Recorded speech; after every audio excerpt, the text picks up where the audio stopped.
Perkenalkan, nama saya Melinda Mopatu. Di sini saya dan teman-teman kelompok saya akan menjelaskan materi tentang kode etik profesi gizi. Yang akan saya jelaskan yang pertama yaitu kode etik ahli gizi di Indonesia dan juga kewajiban umum. Kode etik ahli gizi di Indonesia. Ahli gizi yang melaksanakan profesi gizi mengabdikan diri dalam upaya memelihara dan memperbaiki keadaan gizi, kesehatan, kecerdasan, dan kesejahteraan rakyat melalui upaya perbaikan gizi, pendidikan gizi, pengembangan ilmu dan teknologi gizi, serta ilmu-ilmu terkait.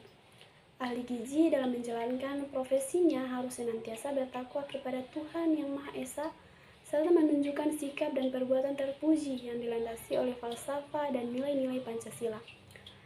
Dan juga Undang-Undang Dasar 1945 serta Anggaran Dasar dan Anggaran Rumah Tangga Persatuan Ahli Gizi Indonesia serta etika profesinya. Materi selanjutnya yaitu kewajiban umum. Pertama, meningkatkan keadaan gizi dan kesehatan serta berperan dalam meningkatkan kecerdasan dan kesejahteraan rakyat.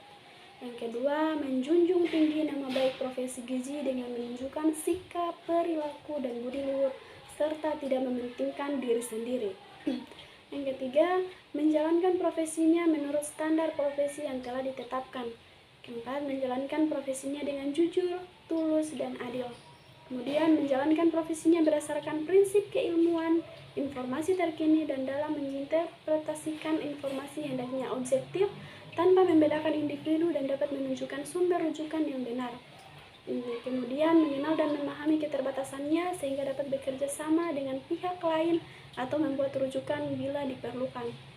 Kemudian melakukan profesinya mengutamakan kepentingan masyarakat dan kewajiban senantiasa berusaha menjadi pendidik dan pengabdi masyarakat yang sebenarnya.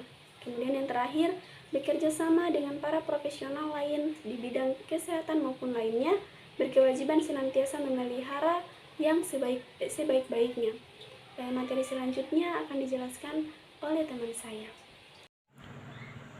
Kewajiban terhadap masyarakat itu ada 7. Yang pertama, melindungi masyarakat umum, memberikan pelayanan sesuai dengan informasi. Yang ketiga, melakukan kegiatan pengawasan pangan dan gizi. Yang keempat, peka terhadap status gizi masyarakat untuk mencegah terjadinya masalah gizi yang meningkatkan status gizi masyarakat. Yang kelima, memberikan contoh hidup sehat dengan pola makan dan aktivitas yang seimbang.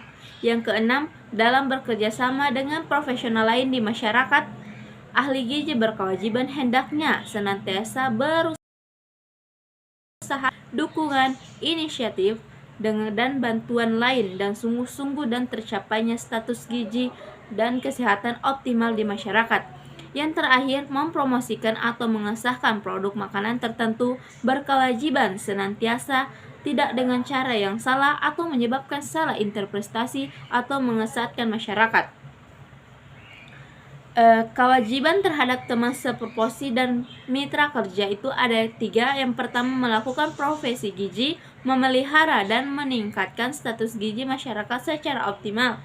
Berkewajiban senantiasa bekerja sama dengan masyarakat dan menghargai berbagai disiplin ilmu sebagai mitra kerja di masyarakat. Yang kedua, memelihara hubungan persahabatan yang harmonis dan semua organisasi atau disiplin ilmu atau profesional yang terkait dalam upaya meningkatkan status gizi, kesehatan, kecerdasan, dan kesejahteraan masyarakat. Yang terakhir, memperluas ilmu pengetahuan dan keterampilan terbaru kepada sesama profesi dan mitra kerja. Dan kewajiban terhadap profesi dan diri sendiri yang pertama, mentaati, melindungi, dan menunjang tinggi ketentuan yang dicanangkan oleh profesi. Dan yang kedua, menunjukkan dan memperkarya pengetahuan dan keahlian yang diperlukan dalam menjalankan profesinya sesuai dengan perkembangan umum dan teknologi terkini, serta peka terhadap pembahasan lingkungan. Dan yang ketiga, menunjukkan sikap percaya diri, pengetahuan luas, dan berani mengemukakan pendapat, serta senantiasa menunjukkan kerendahan hati dan mau menerima pendapat orang lain. Dan yang keempat, menjalankan profesinya berkualitas untuk tidak boleh dipengaruhi oleh kepentingan pribadi, termasuk penerima uang selain imbalan yang layak sesuai dengan jasanya, meskipun dengan pengetahuan klien atau masyarakat. Dan yang kelima, tidak melakukan perbuatan yang melawan hukum dan memaksa orang lain. Baiklah, saya akan melanjutkan materi yaitu prinsip-prinsip kode etik. Seorang ahli gizi atau ahli media harus melakukan tugas-tugasnya atas 3 dasar, yaitu yang pertama, kesadaran dan rasa tanggung jawab penuh akan kewajiban. Kemudian yang kedua, keyakinan penuh bahwa perbaikan gizi merupakan salah satu unsur penting dalam upaya mencapai derajat kesehatan dan kesejahteraan rakyat. Yang ketiga, tekad bulat untuk menyumbangkan tenaga dan pikirannya demi tercapainya masyarakat adil, makmur, dan sehat sentosa. Selanjutnya, peran ahli gizi sebagai tenaga kerja profesional. Ahli gizi atau registered dietitian adalah sarjana gizi yang telah mengikuti pendidikan profesi gizi atau dietetik intensif dan dinyatakan lulus setelah mengikuti ujian kompetensi profesi gizi, yang kemudian diberi hak untuk mengurus izin memberikan pelayanan dan menyelenggarakan praktik gizi. RD bertugas melakukan pengkajian gizi, menentukan diagnosa gizi, menentukan dan mengimplementasikan intervensi gizi, dan kemudian melakukan visit berkala untuk monitor, untuk mengevaluasi perkembangan kondisi pasien. Selain itu, RD juga bertugas melakukan edukasi gizi untuk pencegahan penyakit dan konseling gizi untuk kondisi